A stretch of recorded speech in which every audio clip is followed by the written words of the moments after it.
Hello, this is Abby.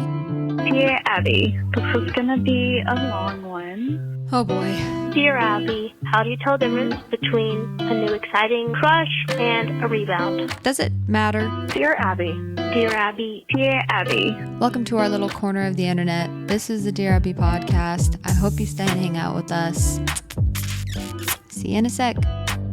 Howdy, everybody. Welcome back to the Dear Abby podcast. I'm your host. My name is Abby. Welcome back. I hope y'all had a good week, and I'm here. I'm talking like this because my hair looks really bad, very frizzy on the top of my head, so I threw on a cowboy hat. It's not really a cowboy hat. It's made out of straw. I guess doesn't mean it's not a cowboy hat, but it's not like a nice one, you know? So here I am, wearing a hat on my head. I look a little bit foolish, but don't care. I look foolish, don't care. Ask me how much I care, I don't. And that's today's theme of the episode is I don't care anymore. I don't care anymore.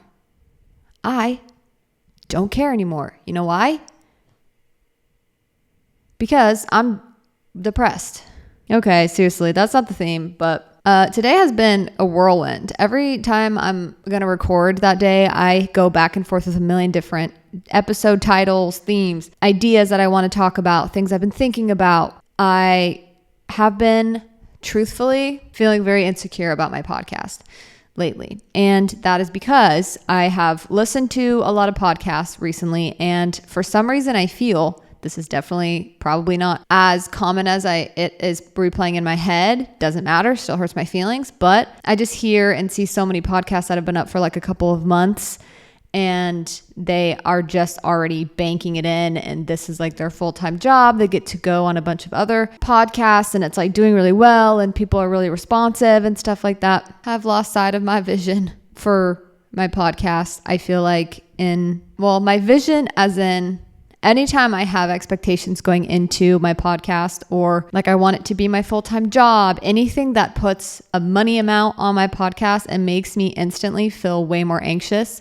way more pressure. I feel less real. I want to be less vulnerable. I want to be sulky because everyone else is like successful, and I'm in Orange County, California, and everyone here is very successful, very wealthy. Everyone around me is doing very, very well. And when you have a lot of successful people around you that have already made it, in the sense of they're not as anxious about money all the time, they have a good amount of savings, I can't really help but initially compare myself when we go do something and I feel like I can't afford it, so I don't go, or I feel like I put people in a weird situation or something because I can't afford it, and then I'm like, well, like I feel weird. No one makes me feel weird. I think internally I just feel a little bit insecure. And that's showing through my doubts in my head about my podcast, about bearing my soul quite literally almost weekly to a bunch of people. I hope if you ever get the sense that seem off or seem different or something, I'm probably in my head and I'm probably insecure. Not that, okay, I don't know what I'm trying to say, but I quit. I'm just kidding. I think I'm also just biting off more than I can chew sometimes with a couple other side things I'm trying to get started and get running. And then I have my podcast, my 9 to 5. I talk about this every single week, but it's still, sometimes things don't just go away in a week. You know, a lot of podcasts, a lot of people online, they'll be like, oh, okay, this week we're talking about this. And then this week we're talking about this. And in my head, I'm like, oh, they moved on from that fast. Or, oh, wow, they were only insecure for 1 week. That's crazy. For me, it lasts a lot longer. Like these things that I'm going through and these phases and these insecurities, and it just like is a lifelong thing. And I think something that I wanted to talk about this week was holding your feelings, whether good or bad. Good or bad are the wrong words, but I think positive or negative feeling. So truth be told, I've been feeling like when I hear you want to give your audience value, you want to give them something, I feel like, I don't have anything.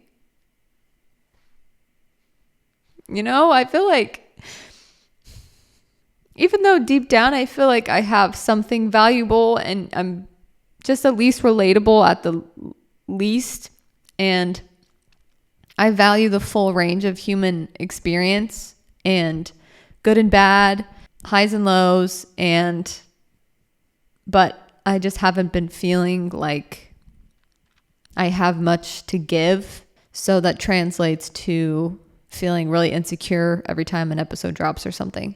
That being said, though, I feel hopeful that I'll kind of get confidence back and that this is just another ebb and flow and the many that I will probably have with what I do. It just was kind of a bad or a sad week, I think, and especially a sad day. And sometimes it just feels good to express, you know, when you feel sad or you feel insecure, or you feel discouraged by something.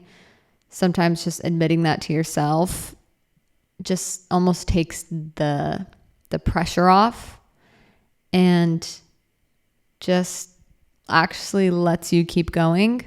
I don't have any dubs and L's for today. We won't do any dubs and L's, but I also don't know if you guys even like those. To be honest, you guys might even hate those. I have no idea. I need to do like a survey or something to see, but I also think it's probably not helpful to admit to your viewers that you don't know if you have value to give, because then they're like, well, then why the heck am I here? Honestly, I don't want anyone to assume that I think I know everything, nor that I actually know everything, because I think that you are your best ally. So I'm just your friend. I'm just your friend here talking about everything, making you feel a little bit less cuckoo in the head if you have anxiety or OCD or depression or if you don't, you know. We all have our issues. I've been thinking a lot about the difference for me between sadness and like depression, because as I've mentioned, I have been diagnosed with depression and it does ebb and flow, and it kind of has for a couple of years now. I don't think I've had that my whole life. Some people have had it since they were a kid, which blows my mind, but I think that's only been the past couple of years that I've really experienced the depths of it. I've learned the worst part about when you're depressed is when you can't cry anymore. When you can't cry anymore, that's what depression is to me in some degree. I mean, there's so many different variations of depression, but one main aspect that I really don't like is when I feel so frustrated and sad and discouraged and I can't cry. There's no release. Like I can't release it in the normal form that I do, which is crying. I'm a big crier. That's how a lot of things get moved through. And that's how I feel the most human, honestly, is by crying. When I can't even do that, I feel so not connected to myself. I feel so distant. I feel scared that I'm not able to cry. Quite frankly, just that compared to sadness. Like sadness to me is when you can kind of it's like a full expression of something and you're able to feel it and it feels good. It feels releasing. It moves you. When depression doesn't move you, it just keeps you stuck. It's like you just keep hitting a wall over and over and over again. And it doesn't lead you anywhere. You know, if you click into the thoughts and you go down those rabbit holes that you've been many times that have never really solved anything or helped anything or pushed you forward. You can't win over there. You know what I mean? Same with OCD, thoughts, compulsive behaviors, rumination. You can't win. You can't solve it. You will never solve it. Whatever it is, you cannot ever solve it. I've just been a sad girl. I've listened to a lot of sad songs. I've noticed I don't think men will ever understand this, and that's okay. Women just need to cry or do something. I just feel sad out of nowhere. Like, and I'm talking about sadness, melancholy, whatever. I feel sad or melancholy out of literally nowhere sometimes. And it's not connected to anything. Like it's just like, I feel so sad and heavy. I just want to cry. If I can't like evoke the feelings, like if I kind of feel them, but they're not coming to surface, they don't feel safe enough or whatever it is. They're not like coming to the forefront. Sometimes I will go on a walk, but mostly if I listen to sad type of music, I don't know. There's some music that's kind of too dark to be sad music. I think just like I still care, but I'm sad music, not like apathetic music. That just makes me feel worse. I listen to sad girl music and I feel like brings feelings up, and then I just cry because a woman nowadays, you have to be they've always had to be so strong, but now we have to work. We have to, You know, if you're a mom, you have to parent your children while probably also working, and probably not working a job you necessarily would dream of doing, because sometimes that's just like how life falls into place. You're also seeing things online about what a woman should be, what a woman shouldn't be, a million different voices on what a woman is. And so it can be very exhausting. Growing up, I've joked around about the podcast how I've been like a retired, my whole thing is like I'm a retired pick-me girl. It's just like a cute little thing, but kind of makes sense, kind of doesn't, because I haven't retired. Makeup is dumb. Makeup is stupid. Makeup is dumb. Getting your nails is dumb. You have no brain if you get your nails done. That's my pick-me girl impression. You know what? I actually did. I remember I'd make comments on makeup when I was like in junior high. Not to girls, to guys, of course. Not straight to girls, but definitely probably to guys. About like, I don't wear makeup. Which I didn't. To be fair, I did not know how to do makeup. Most of us didn't. Gosh, that's such a horrible time in everyone's lives. But growing up, I had a lot of brothers. So I have 4 brothers, 1 sister. Me and Chelsea are pretty similar, but also pretty different. I loved playing, since I was very young, I would play video games with my brothers, because I think if I didn't have brothers, I probably wouldn't play video games, but they introduced me and it was fun, so I liked it. But I'd also start with like mini clips or like My Scene or Webkins or Neopets. You know, that's the kind of PC gaming I started with. For some reason, I like to do a lot of things that statistically more men like to do. But as a young girl who had a lot of anxiety, had a lot of intrusive thoughts already, was already pinching herself, poor little girl, for having intrusive thoughts, sexual thoughts, you know, just normal, probably human thoughts that I just thought were bad. That poor little girl probably felt she was too much for everyone emotionally, because who was going to understand that I was having these thoughts in kindergarten or when I was like in 2nd grade writing an essay and I had horrible thoughts about like, I don't know, random stuff. I probably never felt, I guess, like, well, I didn't felt really understood by any of my friends. That's probably common amongst most people in life. And then I love my siblings, but I was always like little anxiety girl. That's what they'd call me. Weak, that type of stuff. Normal brother behavior. And I think I let that really get into my head that like, oh, I'm weak. I'm too much. Nobody understands me. Nobody wants to understand me. I'm alone. People suck anyways. That I'm just like cool, masculine energy because my girl side got rejected by pretty much everyone. My poor mom tried probably her best. Well, did try her best to probably keep the feminine side of me alive. And yet I really stomped on that thing my whole childhood.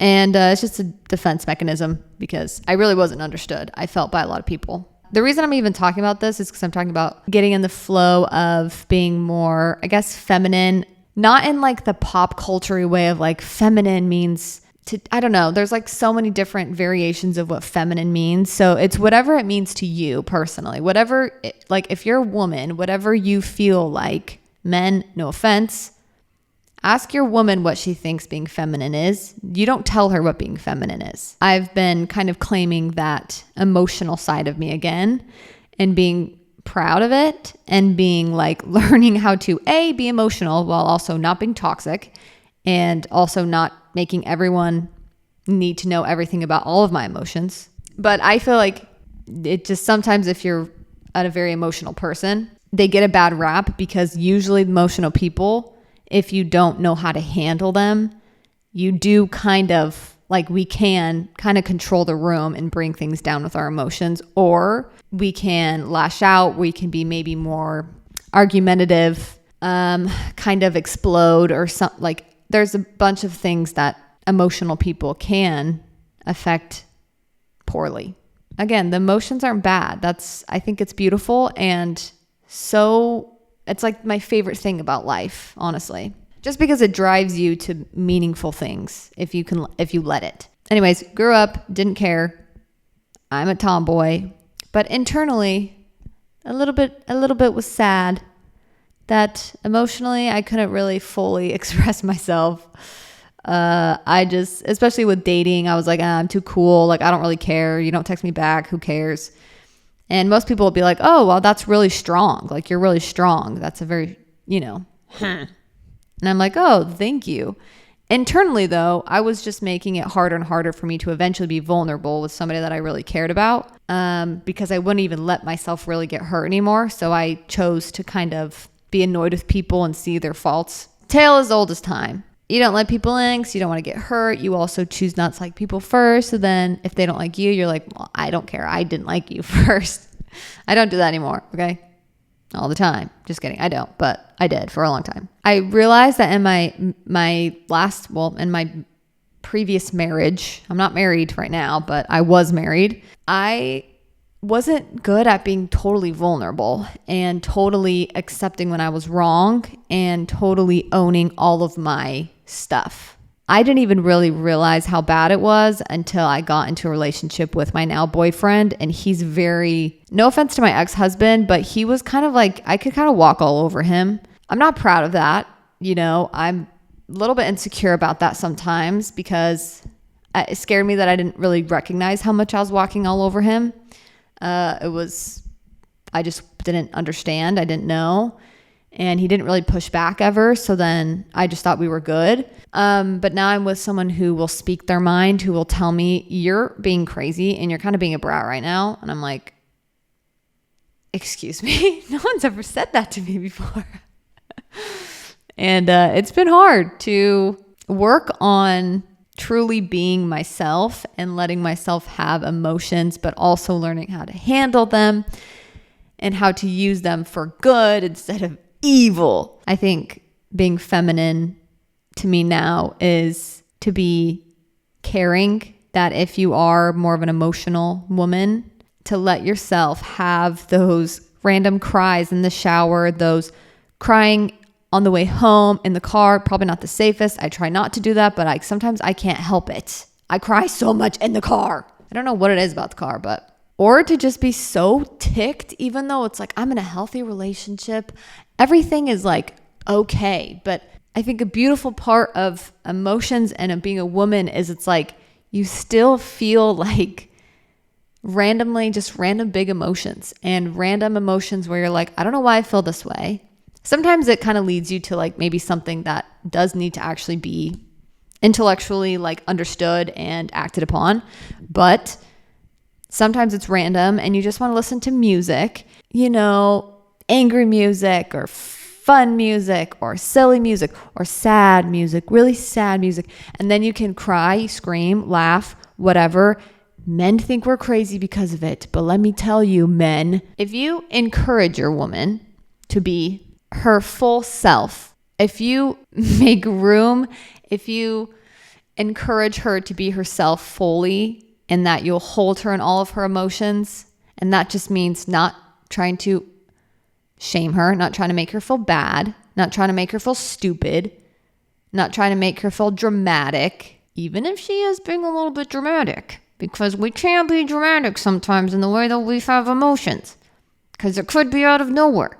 But I think women have this beautiful, okay, hold on. If you let her, why does that word sound so weird? Okay. Do you know you guys, shut up. You guys know what I'm saying. Shut up. You know what I'm saying. If you do that, I promise you, if you don't make her shut her emotions up and be the masculine, be the man, be the, like, I can't have any feelings because, I need to be the super strong one 24/7 and never show emotion, that type of thing. You need to step up as a man and help her recognize her feelings again, and that it's okay to cry randomly. It's okay to get emotional. If you do that, I promise you, your intimacy will skyrocket up. You know why? Because she'll feel safe. She'll feel loved. She'll feel like actually her connected to herself, which does help in the bedroom. By bedroom, I mean intimacy. I've been thinking about that a lot lately, about my evolution of why I say retired pick me girl. I can go into depth another day about like actually how bad it was, but yeah, I think I just wanted to talk about woman and their emotions. It's not like women just are emotional, nothing else. Like we can be emotional, but also if I'm at work, if I'm somewhere where I need to be professional or whatever, I can be chill. Sure, I think I can be chill. I don't know. I can be chill. I can be professional. I can be smart. I can be intellectual. I can share my opinions. If someone corrects me, I don't get mad. I don't let my ego take control. But then I will cry on the way home, probably. I'll feel sad, probably. Will I know why? No. Well, yes, probably because I said something stupid or I said something that was like, oh my gosh, did they take it the wrong way? Yeah, I'll probably think about that the whole ride home. I think we should take the power back in being emotional because this is the game plan. Learn how to deal with, learn how to deal with your emotions in a healthy way. So if you have big emotions or medium or small emotions, don't let it blind you and don't let it take control. You can be friends with your emotions. You can be with each other, but you are still in control and you need to be still thoughtful about, I don't know. It can be hard. Okay. That's all I'm saying. Women do have a tendency to emotionally manipulate people, emotionally manipulate their partners, their men. And that's our responsibility as women to understand how to not do that and to understand ourselves. But at the same time, that emotional aspect is like what makes us, you know? That's all I'm talking about.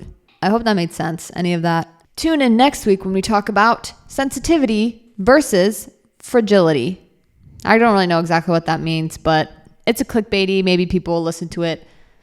I did want to talk about next week, though. We're going to talk about, I never really do this. I never really share what we're doing next week before. This is weird, but I wanted to share like my experience with being hypersensitive, and then also, which I think that plays a role in like my emotions, because I think that's like they're very hand in hand. I don't know. Not a psychologist, not a therapist, don't know anything. I want to talk about hypersensitivity and then also being sensitive versus like really fragile, or like having a fragile ego or taking yourself too seriously and stuff like that. So should be interesting episode. We will take our power back as women. Okay, you guys, I am feeling very, very excited and emo because this podcast is now made possible by No CD. You guys have heard me talk about No CD a million times in my podcast. I did therapy there. I go to support groups still to this day.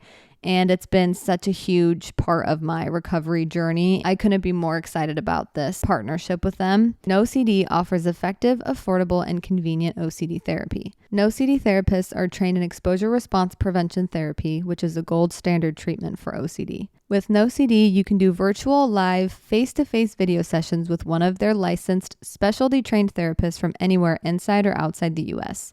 It's affordable and they accept most major insurance plans, so getting help has never been easier. No CD therapy goes beyond sessions. It includes in-between session support where you can message your therapist anytime, access therapeutic tools, and get support from a community of peers who are overcoming OCD right in the No CD platform.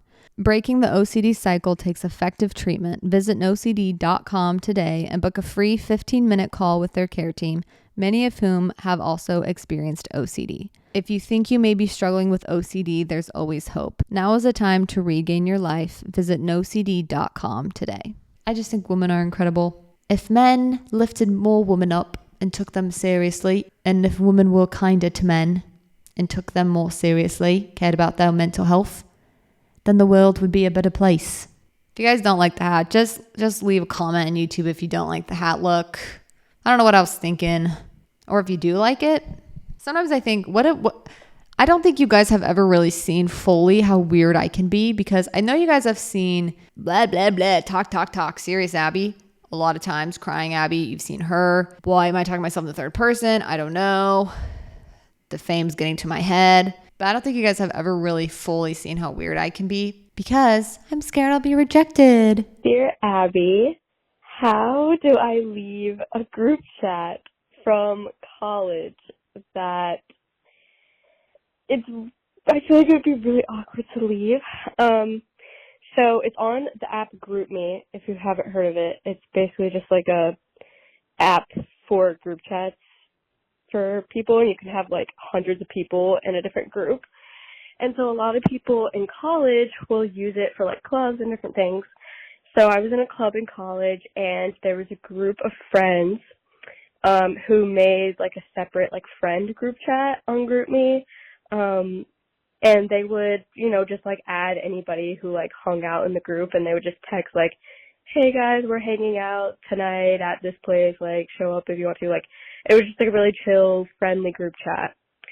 And it had a lot of different age people, and my freshman year, I don't know, I was added to it, and I was actually like really good friends with these people, like hung out with them quite a bit. But then towards the end of college, I ended up not really hanging out with them as much. And and so now I'm just in this group chat. I graduated over a year ago. And people still talk in the group chat kind of regularly, but not super, super regularly.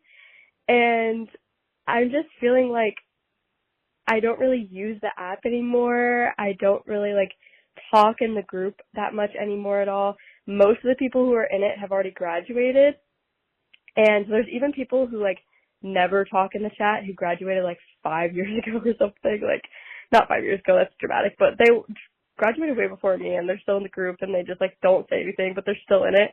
And I'm just like, can I just leave this group? Because it just seems like a lot, and I'm like not even in it anymore. So yeah, I guess what's your advice on how to leave? Because GroupMe notifies people when you leave, and they'll know that I left, and I'm afraid that people will text me and be like, why did you leave? Did like we do something or something? And like, oh, it's just so awkward, and there's no real reason I want to leave other than I just don't want to be in it anymore, and I don't talk.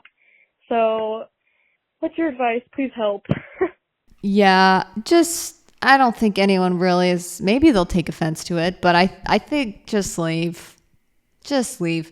I left like a family GroupMe, which is kind of bad, but I just didn't look at it. Like, I didn't look at it.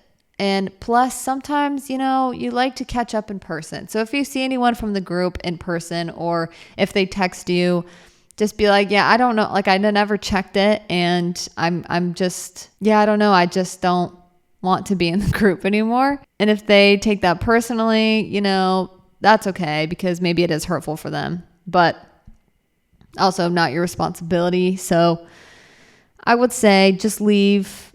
They'll get the notification, and if anyone reaches out, well, I don't know. Would you say something before you leave? There's going to be consequences no matter what you do. If there's a bunch of people in the chat, I don't think they would care that much, right? Just leave. Don't care, just leave. I get what you're saying, where you feel weird for leaving.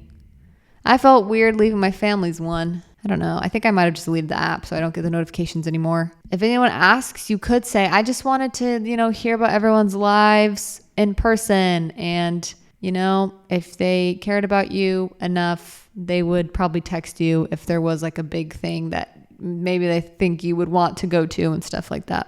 All right, that's all for today's episode. Thank you guys for listening to Dear Abby. Sorry, I was a bit of a sad girl at the beginning. And I'm not quitting the podcast. Just FYI, I am very grateful for everyone that listens. Like, I really, really am. And that's honestly the reason why I keep going, is because I would lie if I say I don't ever think about how many people listen. You know, I want to eventually be able to do this full time and invest more time and effort into it. Then what keeps me going is I think of that I already have so many listeners, and every single one of those listeners is getting something. And even if that's just like a friend, or if that's someone, again, that makes them feel less crazy and is being honest on the internet about all the dark things, you know, I do think about that, and that's worth it to me. So I love you guys. And yeah, I hope you have a good weekend. Sorry I posted late last week. I apologize. So yeah, love you guys. Bye. 우회전 taking a ride to journey 눈치 보면서 들어가야 할 때 찾아 나머진 바빠 개설레임 바꾸는 사람